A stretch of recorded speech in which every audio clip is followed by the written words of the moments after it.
আসসালামু আলাইকুম বন্ধুরা, কেমন আছেন? আশা করি সবাই ভালো আছেন। যে যেখান থেকে আমার ভিডিওটা দেখবেন সবাই একটু সাপোর্ট করবেন।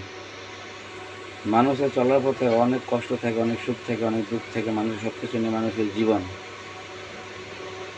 যার ছোটোবেলায় বাবা মারা যায় তার জীবন আর বেশি কষ্ট, তার জীবনটা দুঃখ থেকে বড় হয়।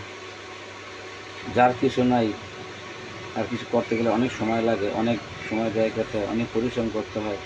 তখন থেকে শূন্য থেকে একটা সংখ্যা হয়।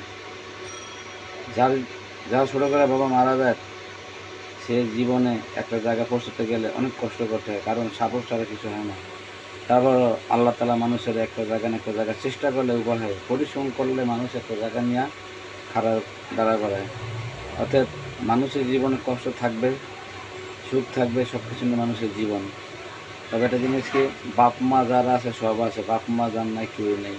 যার বাবা আছে ছায়া আছে, যার মা আছে তার ছায়া আছে। যার বাবা নাই মা নাই, 20 টাকা সম্পদ হলো আর কিছু নেই। তার বাপ মা হলো সবচেয়ে সুখের আছে, শান্তির জিনিস। বাবা মা যখন থাকে, এটা একটা বট গাছ, তখন শক্তি থাকে। বাবা মা না থাকলে শক্তি থাকে না। অতএব যাদের বাবা মা আছে সবাই বাবা মাকে খেদমত করবেন, সবসময় ভালোবাসবেন, তাদের মনে কোনো কষ্ট দিবেন না।